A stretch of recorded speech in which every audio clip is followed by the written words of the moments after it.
12 ఏళ్ల తర్వాత ICC champion ట్రోఫీని Bharat ముద్దాడింది. Dubai వేదిక ఆదివారం జరిగిన ఐసీసీ ట్రోఫీ ఫైనల్ మ్యాచ్లో బలమైన న్యూజిలాండ్ జట్టుపై భారత్ 4 వికెట్ల తేడాతో విజయం సాధించి ఐసీసీ ఛాంపియన్ ట్రోఫీని సగర్వంగా ఎత్తింది. ఈ మ్యాచ్ను దేశం మొత్తం ఎంతో ఉత్కంఠంగా చూసింది. భారత్ విజయం సాధించడంతో తిరుపతిలోని బీజేపీ, టీడీపీ నాయకులు వీధుల్లోకి వచ్చి జాతీయ జెండాలను చేతపట్టి భారత్ మాతాకి జై అంటూ నినాదాలు చేశారు. అనంతరం టపాకాయలు కాల్చి అందరికీ స్వీట్లు పంచిపెట్టారు. ఈ సందర్భంగా బీజేపీ జిల్లా సాంస్కృతిక విభాగం అధ్యక్షులు గూండాల గోపీనాథ్ రెడ్డి మాట్లాడుతూ ఐసీసీ ట్రోఫీలో భారత్ ఒక్క మ్యాచ్ కూడా ఓడిపోకుండా తన జైత్ర యాత్రను కొనసాగించడం గర్వంగా ఉందన్నారు. లీగ్ మ్యాచ్ దశలో చిరకాల ప్రత్యర్థి పాకిస్తాన్ను సెమీఫైనల్లో బలమైన ఆశలను ఓడించి ఉత్కంఠభరితంగా సాగిన ఫైనల్ మ్యాచ్లో భారత్ జట్టు సభ్యులందరూ బౌలింగ్లోనూ, ఫీల్డింగ్లోనూ, బ్యాటింగ్లోనూ సమిష్టిగా రాణించి న్యూజిలాండ్పై అపూర్వ విజయం అందుకోవడం సంతోషంగా ఉందన్నారు. బీజేపీ జిల్లా సాంస్కృతిక విభాగం కన్వీనర్ గుండాల గోపీనాథ్ రెడ్డి, బీజేపీ నాయకులు మల్లారపు రవిప్రసాద్, తొండమనాటి సుబ్రహ్మణ్యం రెడ్డి, పాటిబండ మురళి, రాజశేఖర్ రెడ్డి, టీడీపీ నాయకులు చిత్రపు హనుమంతరావు, సింగంశెట్టి సుబ్బరామయ్య, క్రీడాభిమానులు ప్రసాద్, భాస్కర్, శ్రీనివాసులు, జ్యోతి, లక్ష్మి, పుష్పలత తదితరులు పాల్గొన్నారు. ఈరోజు మాకెంతో సంతోషంగా ఉంది. ఛాంపియన్స్ ట్రోఫీలో మన భారత్ విజయం సాధించింది. మాకు ఉగాది పండుగ ఈరోజే వచ్చేసింది. అంత సంతోషంగా ఉంది మాకు. మంచి ప్లేయర్లు బాగా ఆడి ప్రతి ఒక్క మ్యాచ్లో అన్నిట్లో విజయం సాధించాం. అపజయం అనేదే లేదు భారత్కి. ఈరోజు ట్రోఫీ రావడం మాకు చాలా సంతోషంగా ఉంది.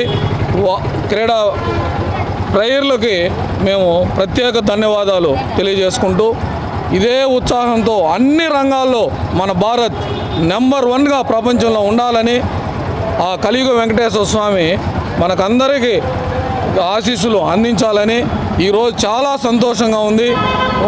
ట్రోఫీని మనం గెలుచుకోవడం క్రీడా ప్లేయర్లకి మేము ధన్యవాదాలు తెలుపుతున్నాం. ఛాంపియన్షిప్ ట్రోఫీ ఫైనల్లో భారత్ న్యూజిలాండ్ జట్ల మధ్యగా జరగగా భారత్ కివీస్ జట్టును చిత్తుగా ఓడించి ట్రోఫీని కైవసం చేసుకోవడం చాలా ఆనందంగా ఉంది. మొదట బ్యాటింగ్ చేసిన న్యూజిలాండ్ 50 ఓవర్లలో 7 వికెట్ల నష్టానికి 251 పరుగు చేయగా, తర్వాత బ్యాటింగ్ చేసిన ఇండియా 49 ఓవర్లలో లక్ష్యాన్ని చేరుకునింది. మన హిట్ మ్యాన్ 83 బంతుల్లో 76 పరుగులు చేయగా 7 ఫోర్లు 3 సిక్సర్లతో ధనాధన ఇన్నింగ్స్తో భారత విజయంలో కీలక పాత్ర వహించారు. ఈ భారతదేశం మొత్తం ఈ యొక్క క్రీడాభిమానులు టపాసులు కాల్చి ఈ స్వీట్లు పంచుకొని ఆనందంగా రోడ్ల మీదకి వచ్చి వాళ్ళ నినాదాలు ఇస్తూ భారత మాతాకి జై అంటూ నినాదాలు ఇస్తూ సంబరాలు చేసుకోవడం చాలా ఆనందంగా ఉంది. దుబాయ్లో జరిగినటువంటి క్రికెట్ మ్యాచ్లో ఉత్కంఠభరితంగా జరిగినటువంటి మ్యాచ్లో విజయం సాధించినటువంటి ప్లేయర్లందరికీ కూడా భారత క్రీడాభిమానులందరి తరపున వాళ్ళకి అభినందనలు తెలియజేస్తూ రాబోయే ఉగాదిని ముందుగానే జరుపుకునే సంబరాలతో తిరుపతిలో ఈ కళాకారులు మరియు క్రీడాభిమానులు అందరూ చేరి ఈ స్థానిక రైల్వే స్టేషన్ జంక్షన్లో అభిమానులకు అందరూ కూడా స్వీట్లు పంచి బాణాసంచా కాల్చి పండుగ చేసుకోవడం జరిగింది. ఈ క్రీడాభిమానులందరికీ కూడా విజయం తెచ్చినటువంటి క్రీడాకారులందరికీ కూడా ధన్యవాదాలు.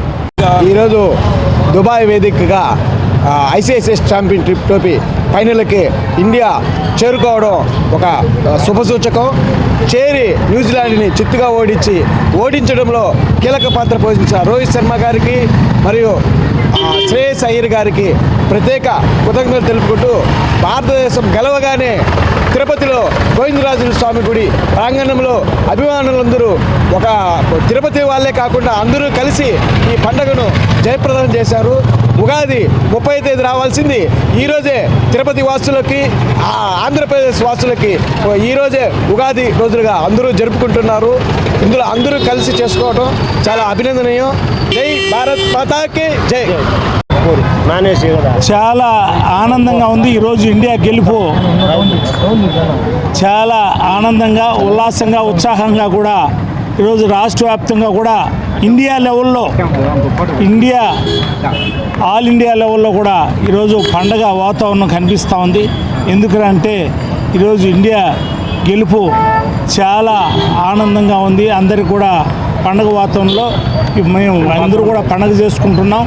చెప్పడానికి అలివిగని విధంగా ఈరోజు చాలా సంతోషంగా ఉంది పని కూడా తెలియజేస్తూ ఈ అవకాశం ఇచ్చినటువంటి పెద్దలకు అందరూ కూడా ప్రత్యేక ధన్యవాదాలు తెలియజేసుకుంటూ సెలవు తీసుకుంటాం.